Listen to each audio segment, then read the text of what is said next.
Hello students, chapter earlier in the classes, chapter divisions, concepts about chapter is there, alright. ये हमारी maths class है, इसमें हमने पिछली क्लासेस में चैप्टर पढ़ा था, उसके कॉन्सेप्ट्स पढ़े थे डिविजन्स में. अब हम यहाँ देख रहे हैं कि हमारा डिविजन्स होता है जब भी हम उसे इक्वली बांटते हैं. Divisions it's a meaning of equally distributions, it's a repeated subtractions. ये हमने पिछली क्लासेस में पढ़ा था. There was an example, if you have 10 items and you have to equally distribute it among 5 people, or you have to if you have 80 items and you have to distribute it in 10, or you have 8 items, 7 items, you have to distribute it into 5 or 3.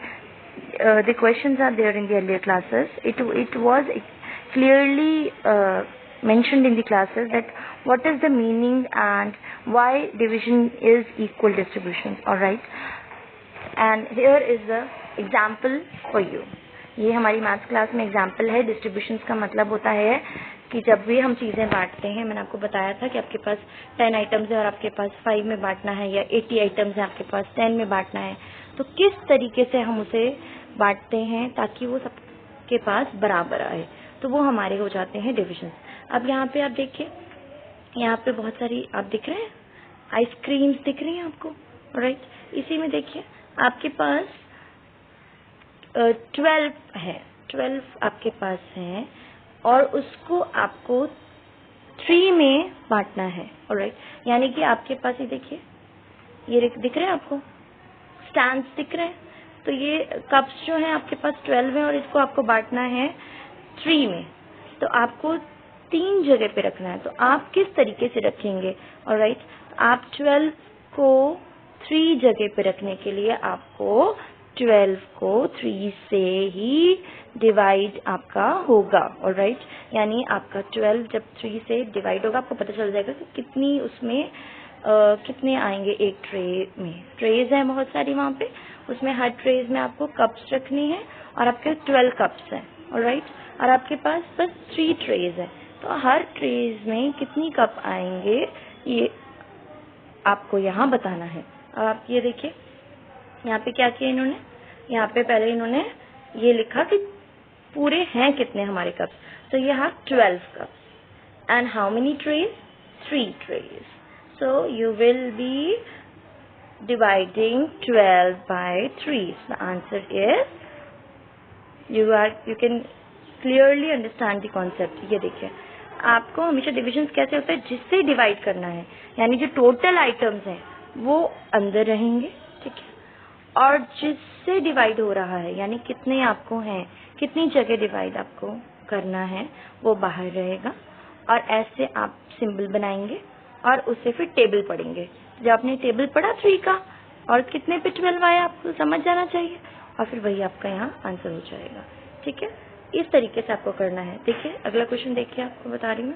जैसे ये देखिए 10 apples है और कितने boys थे वहाँ पे, देखिए 2 बॉयज, 2 है 5. मान लीजिए आपके पास 10 एप्पल्स, आपके पास 5 बॉयज हैं, तो आप यहाँ क्या करते हैं, आप 5 यहाँ रखते, 10 यहाँ रखते, यहाँ पे आपका आंसर आता 2. लेकिन यहाँ पे 2 बॉयज हैं, ठीक है, और 10 है, तो आपने टोटल कितने हैं आपके पास 10, तो 10 आपने यहाँ रखा. कितनों में बांटना है आपको, 2 लोगों में बांटना है, तो वो यहाँ रखा आपने. और फिर टेबल पढ़ा आपने, तो 2 5 are 10, तो 2 यहाँ पे आ जाएगा. 5 आपका ये जो आएगा ये आपका क्वेश्चन होगा और यही आपका आंसर होगा कि आपको हर बच्चे को 5 मिलेंगे. फॉर एग्जाम्पल आपके पास यहीं पे 12 था, ऑलराइट, और आपको 3 बच्चों में अगर बांटना होता, 3 बॉयज में बांटना होता, तो आपके पास कितने आते सबके पास, आपके पास अगर 6 बॉयज में बांटना होता तो आपके पास 2 आते, ठीक है. 5 बॉयज में बांटना होता, ऑलराइट, तो आपके पास एक बॉय के पास पहले 10 एप्पल्स थे, फिर जब उसे 2 में बांटा गया तो कितना हुआ. So 10 apples are there and you are distributing among the boys.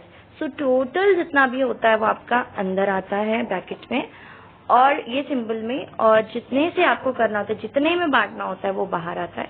और उसके बाद आप टेबल पढ़ते हैं और आपका आंसर आ जाता है. Alright, it is the question about your division. अब यहाँ देखिए, यहाँ पे 32 आपको डॉट्स दिख रहे हैं और उनको अलग अलग ग्रुप्स में बांटा गया है. हर ग्रुप में कितने होंगे, 32 डिवाइडेड बाय जितने भी ग्रुप्स हैं, आपका आंसर आ जाएगा 8। ठीक है, इस तरीके से आपको करना है। अब आप ये देखिए, यहाँ पे पेंसिल्स है, तो कितनी पेंसिल्स है, यहाँ पे 15 पेंसिल्स है, और कितने में उनको बांटना है आपको यहाँ कैसे पता चलेगा। अब ये देखिए, यहाँ पे पूरी आपके पास 15 पेंसिल्स है, और यहाँ पे देखिए फिर उसके बाद हर में आपको 5 पेंसिल्स दिख रही हैं। तो कितने ग्रुप्स हैं यहाँ पे, आप देखिए 1 2 3, सो 1 2 3 ग्रुप्स हैं, और कितने कितने के ग्रुप्स हैं, 5 के ग्रुप्स हैं। आप सीधे यहाँ लिखिए 15 pencils are divided into how many, there are maximum 3 groups, 3 groups हो गए, और हर ग्रुप में कितने 5। तो आपको ये कैसे आया, 15 divided by 3, so 15 divided by 3 आपका आंसर आ जाएगा 5, क्योंकि 15 को आपने 3 में बांटा है। ऑलराइट, उसके बाद ये देखिए स्वीट्स है, कैंडीज है, कैंडीज आपके पास है जो कि कितनी है आपको पहले काउंट करनी है और कितने में बांटी गई है ये देखना है। ठीक है, ये देखिए मार्बल्स है, 20 मार्बल्स है, और सबके अलग अलग ग्रुप्स हैं, तो कितने में मार्बल्स बांटे गए हैं, इस तरीके से आप अंडरस्टैंड करेंगे। ये क्वेश्चन देखिए, पियर्स है, आप खाते हैं जी, पियर्स के आप देखिए यहाँ पे 16 पियर्स है, और हर पियर्स ये देखिए इसको फिर हर एक अलग अलग ग्रुप्स में बांटा गया है। आपके पास कितने पियर्स हो जाएंगे, ये देखिए आपके पास हर एक ग्रुप में अलग अलग पियर्स है, 4 पियर्स आ गए। इसी तरह ये देखिए 20 मार्बल्स को 4 ग्रुप्स में बांटा है, तो हर ग्रुप में कितने मार्बल आएंगे, तो 20 डिवाइडेड बाय 4। ये देखिए 15 डिवाइडेड बाय 3, फिर 5 आ जाएगा। तो जितना टोटल होता है वो अंदर रहेगा, जितने ग्रुप्स बनते हैं या जितने में बांटा जाएगा, जितनी चीजों में बांटा जाएगा वो बाहर रहेगा, और उसके बाद आपका जो भी आप टेबल पढ़ेंगे वो आपका आंसर आ जाएगा। देखिए जैसे 16 पेयर्स थे, आपने हर ग्रुप में बांटा, फिर आपके पास कितने पेयर्स बचे, तो ये आपका आंसर है। इसीलिए मैंने आपको क्वेश्चंस के साथ यहाँ पे आंसर्स भी दिखाए हैं। Please understand it, and in the another class आप ये पढ़ेंगे कि फैक्ट्स क्या होते हैं, यानी कि मल्टीप्लाई और इसमें डिविजन्स में किस तरीके का अंडरस्टैंडिंग होता है, किस तरीके से एक दूसरे से वो मतलब होता है। देखिए जैसे ये देखिए 12 डिवाइडेड बाय 3 आपका इतना आया, और इसको जब 3 को 4 से मल्टीप्लाई करेंगे तो आपका 12 आएगा। यानी कि मल्टीप्लिकेशन फैक्ट्स क्या होते हैं, 4 into 5 20, and 5 divided by 20 is equal to 4। ये देखिए, यानी कि आप जब टेबल पढ़े आपने 4 5 से 20, फिर 20 आपने यहाँ रखकर डिवाइडेड बाई 4 आपका आ गया 5, 20 डिवाइडेड बाई 5 आपका आ गया 4। ठीक है, तो आपको इस तरीके से देखिए, जैसे ये है, आपको मैं एक एग्जांपल दिखा रही हूँ यहाँ पे। जैसे ये देखिए 3 8 are 24, अब यहाँ पे 24 divided by 3 is equal to 8, and 24 divided by 8 is equal to 3। इस तरीके से आप इसको समझिए, 4 into 5 20, 20 divided by 4 is equal to 5, 20 divided by 5 is equal to 4। तो 20 को आपने जब 4 से किया तो आपका 5 आया, 20 को जब 5 से किया तो आपका, इसी तरीके से आपको समझना है। यही आपका मल्टीप्लिकेशन फैक्ट्स होते हैं कि आपके ये अंडरस्टैंडिंग आपकी होती है कि मल्टीप्लिकेशन जब आप टेबल पढ़ते हैं तभी आप डिविजन्स भी कर सकते हैं। ठीक है, so these are the questions, please understand the questions, and if you have any queries you can write it in the message. The multiplication facts are there whenever you are multiplying. For example, 3 multiplied by 4 is equal to 12, and if you are dividing 12 by 3 it will be 4. If you are dividing 12 by 4 it is 3. So it is you can understand that multiplication is and division facts are there, and it is, if you are understanding the multiplications, if you are understanding the how to complete the multiplications, you are easily completing the questions on in the divisions. all right, if अगर आपको multiplications में questions आते हैं तो आप divisions में आसानी से कर सकते हैं, because multiplication facts and division facts are there.